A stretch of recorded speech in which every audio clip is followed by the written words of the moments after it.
Dark web के जरिए कैसे ड्रग्स का कारोबार ऑनलाइन फल फूल रहा है, आज इसी की बात कवर स्टोरी में।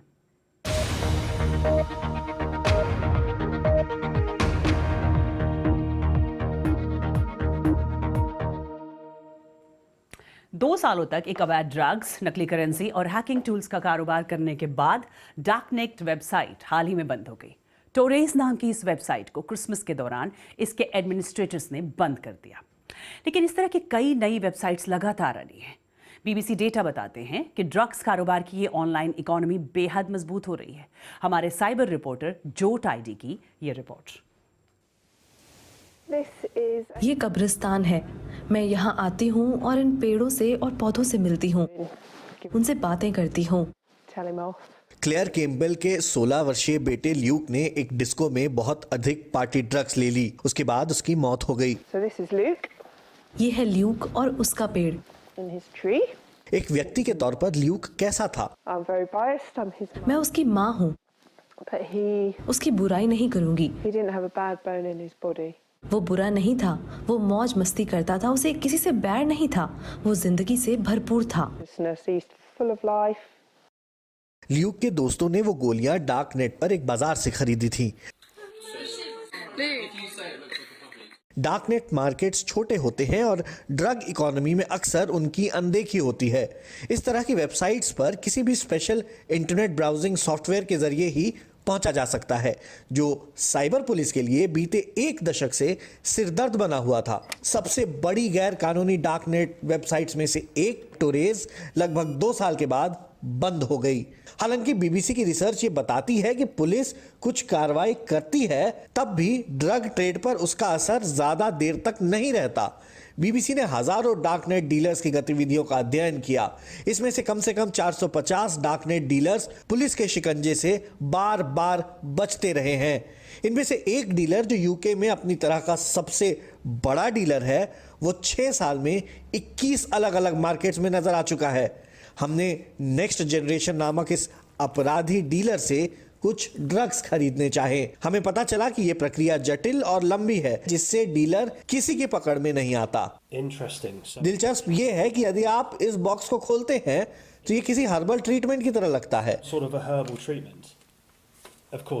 लेकिन हमें पता है कि ये वो नहीं है, ये कोकेन है। हमने इसे बेचने वाले से इनक्रिप्टेड ईमेल के जरिए बात की तो उन्होंने कहा कि पुलिस पर उन्हें दया आती है। पुलिस वालों को तो नामुमकिन सा काम दिया गया है। यूजर की एक गलती से पकड़ना मुश्किल है। पुलिस अचानक किसी कोड को क्रैक करके लोगों को नहीं पकड़ सकती। पिछले साल अक्टूबर में इस सिलसिले में दुनिया के कई देशों से कुल 150 लोगों को पकड़ा गया था। ब्रिटेन में 24 लोग पकड़ में आए और एक मेजर डार्क मार्केट भी बंद हो गया। ब्रिटेन की नेशनल क्राइम एजेंसी का कहना है कि वो डार्क नेट मार्केट्स को तबाह करने के लिए प्रतिबद्ध है। उसकी मौत के कुछ दिन बाद कुछ लड़कियों ने इन सबको साथ रखा। लेकिन ल्यूक की मौत के बाद ड्रग्स को लेकर क्लेयर का नजरिया बदल गया है। अब वो चाहती हैं कि डार्क नेट समेत इस तरह के ड्रग ट्रेड को रेगुलेट किया जाए और इसे अपराध की श्रेणी से बाहर कर दिया जाए। लेकिन डार्क वेब आखिर काम कैसे करता है? जब हम इंटरनेट पर किसी भी चीज़ को सर्च इंजन के जरिए ढूंढते हैं तो जो हमें दिखता है वो ऑनलाइन मौजूद होता है। इसे क्लियर नेट कहा जाता है।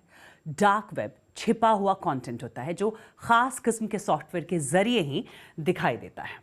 ये ऐसे इंटरनेट का हिस्सा होता है जो अज्ञात लोगों के नियमों के हिसाब से चलता है।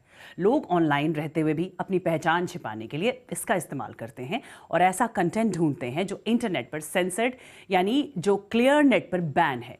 इनके कनेक्शन इनक्रिप्टेड होते हैं, इसलिए कानून एजेंसियों के लिए इन्हें मॉनिटर करना बेहद मुश्किल होता है।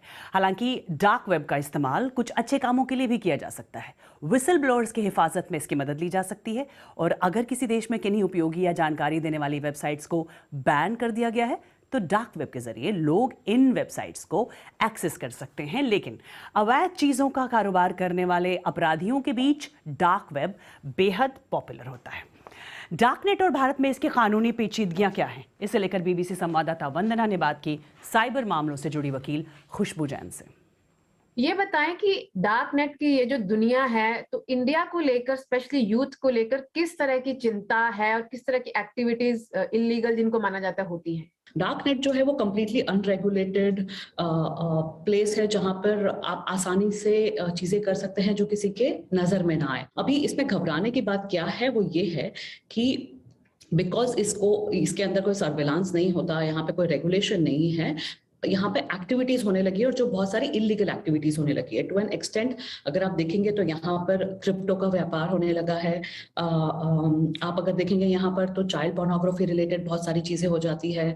ड्रग्स को लेकर, गन्स को लेकर, पिस्टल्स को लेकर, जितने भी ये इलीगल चीजें हैं इसका बहुत ज्यादा ट्रेड होने लगा है डार्क वेब पर। ह्यूमन ट्रैफिकिंग बहुत ज्यादा होती है, ड्रग ट्रैफिकिंग बहुत ज्यादा होती है।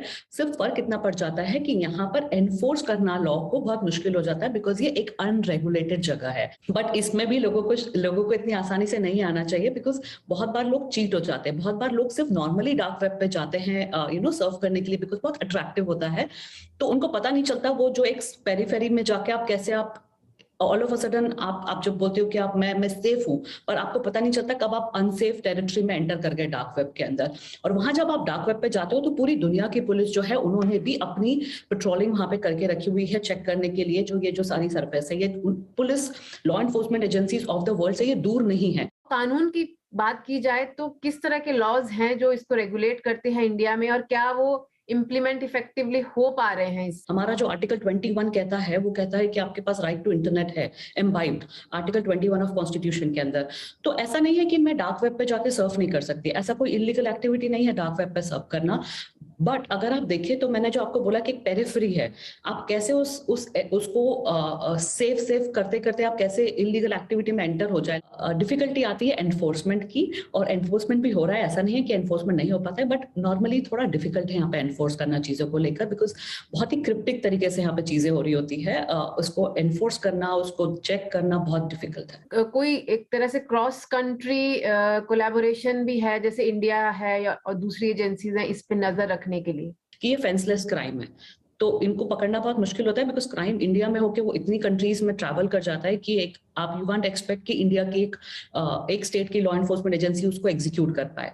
तो आपने बहुत सही बात बोली कि एक बहुत जरूरी बात है, जरूरी चीज है आज की दुनिया में कि जितनी भी लॉ एनफोर्समेंट एजेंसीज है या तो एक इंडिपेंडेंट एजेंसी को आप रखें इस चीज के लिए जो सिर्फ डार्क वेब को लेकर चीजें करे, एंड जितनी भी एक्टिविटी के बारे में पता चल रहा है वो वहां जाए, और वो जो एजेंसी है इंडिया की, ऐसी ही सारी एजेंसी शुड बी देयर सारी कंट्रीज में, और वो कोलैबोरेट करके इस पे काम